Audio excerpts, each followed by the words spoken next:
បើបងប្អូនប្រិយមិត្តទេសនិកជនជាទីគោរពនៅថ្ងៃទី27ខែធ្នូឆ្នាំ2025នេះខ្ញុំមកក្រុមការងារសារព័ត៌មានដើម7បានយកជំនួយជាអង្គនិងមីបន្តិចបន្តួចដើម្បីចែកជូនទៅដល់បងប្អូនភាគសឹកយើងចំនួន30គ្រួសារនៅវត្តទឹកថ្លាសង្កាត់ទឹកថ្លាក្រុងស្រីសុខវង្សខេត្តបន្ទាយមានជ័យបាទជំនួយទាំងអស់នេះគឺបានមកពីលោកអុកវ៉ាន់ដេដែលជាស្ថាបនិកបាទមូលនិធិសាលាដូងដែលគាត់បានយកតាមរយៈក្រុមការងារសារព័ត៌មានដើម7យើងមកចែកជូនទៅដល់បងប្អូនប្រជាពលរដ្ឋភាគសឹកយើងនៅក្នុងបាទខេត្តបន្ទាយមានជ័យនេះតផងដែរបើតាមការលើកឡើងរបស់លោកអ៊ំចាបសរនដែលជាមេភូមិសង្កាត់ទឹកថ្លានេះគឺបានលើកឡើងថាប្រជាពលរដ្ឋដែលមកស្នាក់អាស្រ័យនៅវត្តទឹកថ្លានេះមានចំនួនប្រមាណជា30គ្រួសារតែប៉ុណ្ណោះឈ្មោះចាបសរនមេភូមិទឹកថ្លាសង្កាត់ទឹកថ្លាក្រុងជ័យប៉ុនខេត្តបន្ទាយមានជ័យជនភាគសឹកយើងមកបច្ចុប្បន្ននេះ30គ្រួសារប៉ុន្តែការងារដែលការចេញចូលនេះវាមិនទៀងទេជួនចេញជួនចូលតែឥឡូវនេះមាន30គ្រួសារបាទហើយចំពោះអាជ្ញាធរបានរៀបចំបីខ្លះជូនដល់គាត់បាទក្នុងការដែលគាត់អញ្ជើញមកស្នាក់នៅក្នុងវត្តទឹកថ្លាក្នុងភូមិរបស់ខ្ញុំនេះក្រុមការងារខាងសង្កាត់ភូមិបានជួយចាត់ចែងនឹងគណៈកម្មការបានចាត់ចែងកន្លែងគាត់ជ្រកកោនហើយនឹងកន្លែង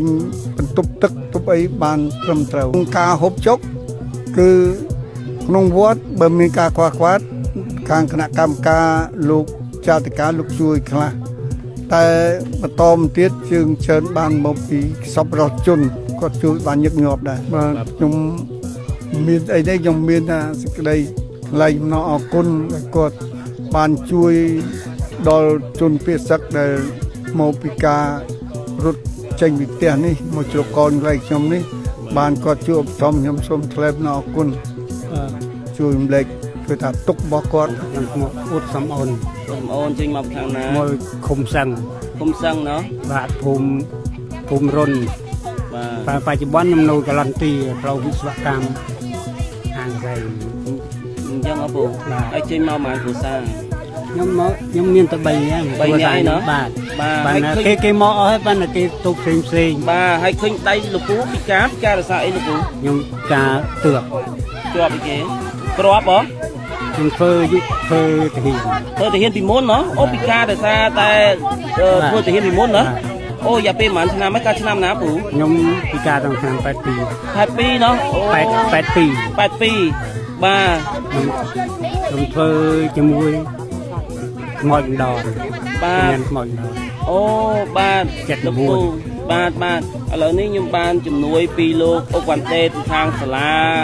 ដូងមូលទីសាលាដូងលោកពូមានអ្វីអរគុណដល់ខាងលោកអុកវ៉ាន់ដេទេខ្ញុំមានសេចក្តីអរគុណជាខ្លាំងបាទដែលបានជួយឧបត្ថម្ភជនភាគសឹកបាទក្នុងប្រទេសរបស់យើងមានជួយមានតែជាងជួយគ្នាយើងបាទហើយខ្ញុំសូមថ្លែងអំណរអគុណដល់លោកអុកវ៉ាន់ដេលោកអុកវ៉ាន់ដេជាច្រើនសូមឲ្យលោកមានតែសេចក្តីសុខសេចក្តីសប្បាយហើយទៅទីណាកន្លែងណាសូមឲ្យមានសុវត្ថិភាពរហូតបាទគ្លៀងគ្លៀតឡើយបាទអរគុណច្រើនណាស់លោកពូណាជូនពរពូដូចគ្នាសុខភាពល្អបាទអរគុណច្រើនខ្ញុំបាទរាយការណ៍ចេញពីក្រុងស្រីសុខវង្សខេត្តបន្ទាយមានជ័យ